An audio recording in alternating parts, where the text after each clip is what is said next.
Hola, ¿qué tal? Bueno, yo soy miembro de la Iglesia de Jesucristo, de los Santos de los Últimos Días. No represento de ninguna forma a la Iglesia, ni de... O sea, simplemente estoy haciendo este canal de forma personal y por mi propia cuenta. Y pues quería compartir en estos momentos lo que yo pienso que más puede ayudar a América. Cómo Dios puede realmente fortalecer a todas las personas de ese continente, hablando de América en general, a fin de que puedan tener la libertad y la seguridad necesarias para llegar a ser sociedades prósperas. Y estaba pensando en la importancia de los profetas. He escrito un pequeño texto que lo voy a leer para compartirlo con ustedes, ¿no? Dice, en el pasado ha habido profetas que han guiado al pueblo.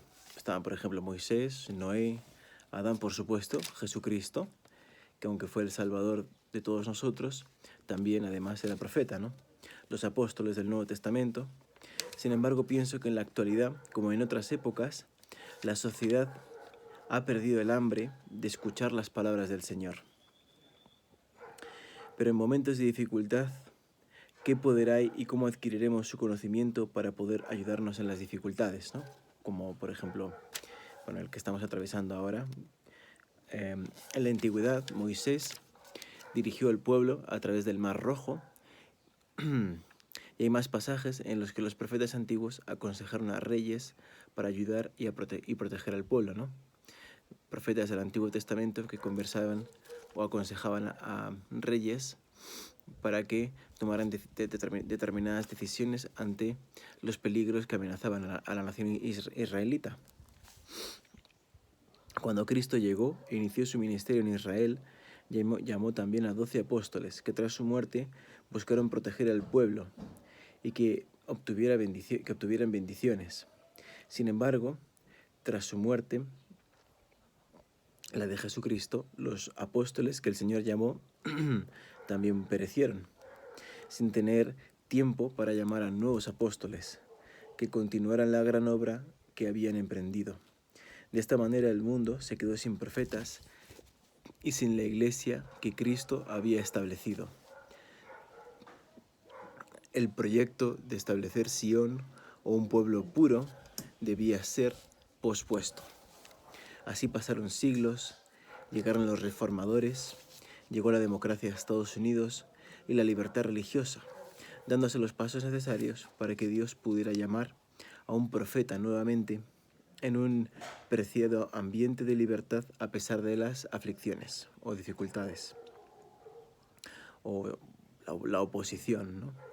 Así, en un ambiente de gran animosidad religiosa, Dios mandó a Estados Unidos a José Smith, el profeta, que tras meditar y estudiar la Biblia, encontró que en la actualidad no estaba establecida todavía la iglesia de Dios, ¿no? Con su palabra adecuadamente restaurada.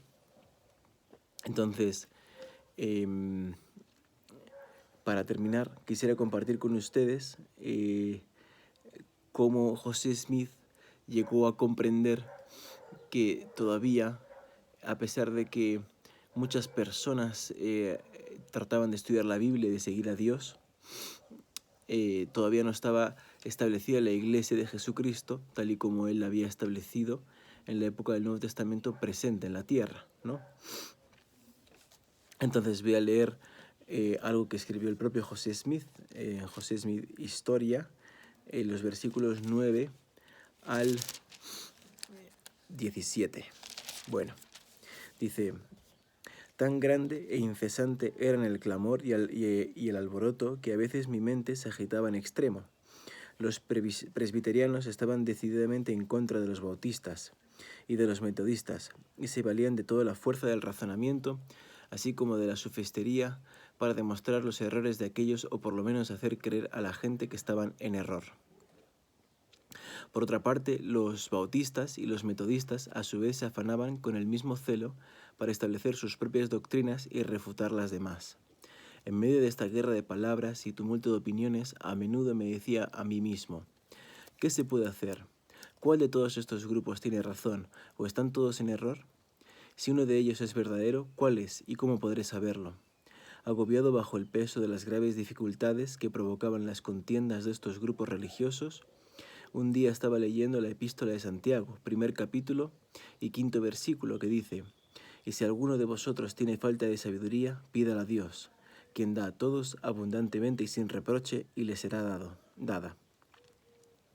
Ningún pasaje de las Escrituras jamás penetró el corazón de un hombre con más fuerza que este en esta ocasión, el mío. Pareció introducirse con inmenso poder en cada fibra de mi corazón. Lo medité repetidas veces, sabiendo que si alguien necesitaba sabiduría de Dios, esa persona era yo, porque no sabía qué hacer, y a menos que obtuviera mayor conocimiento del que hasta entonces tenía, jamás llegaría a saber, porque los maestros religiosos de las diferentes sectas entendían los mismos pasajes de las Escrituras de un modo tan distinto, que destruían toda esperanza de resolver el problema recurriendo a la Biblia. Finalmente llegué a la conclusión de que tendría que permanecer en tinieblas y confusión, o de lo contrario, hacer lo que Santiago aconsejaba, esto es, recurrir a Dios. Al fin tomé la determinación de pedir a Dios, habiendo decidido que si Él daba sabiduría a quienes carecían de ella y la impartía abundantemente y sin reprochar, yo podría intentarlo. Por consiguiente, de acuerdo con esta resolución mía de recurrir a Dios, me retiré al bosque para hacer la prueba. Fue por la mañana de un día hermoso y despejado a principios de la primavera de 1820. Era la primera vez en mi vida que hacía tal intento, porque en medio de toda mi ansiedad, hasta ahora no había procurado orar vocalmente. Después de apartarme al lugar que previamente había designado, mirando a mi derredor y encontrándome solo, me arrodillé y empecé a elevar a Dios el deseo de mi corazón. Apenas lo hube hecho, cuando súbitamente se apoderó de mí una fuerza que me dominó por completo, y surtió tan asombrosa influencia en mí que se me trabó la lengua, de modo que no pude hablar. Una densa oscuridad se formó alrededor de mí, y por un momento me pareció que estaba destinado a una destrucción repentina. Mas esforzándome con todo mi aliento por pedirle a Dios que me librara del poder de este enemigo que se había apoderado de mí, y en el momento en que estaba para hundirme en la desesperación y entregarme a la destrucción, no a una ruina imaginaria, sino al poder de un ser efectivo del mundo invisible que ejercía una fuerza tan asombrosa como yo nunca había sentido en ningún otro ser, precisamente en este momento de tan grande alarma, vi una columna de luz, más brillante que el sol, directamente arriba de mi cabeza, y esta luz gradualmente descendió hasta descansar sobre mí. No bien se apareció, me sentí libre del enemigo que me había sujetado. Al reposar sobre mí la luz, vi en el aire arriba de mí a dos personajes cuyo fulgor y gloria no admiten descripción.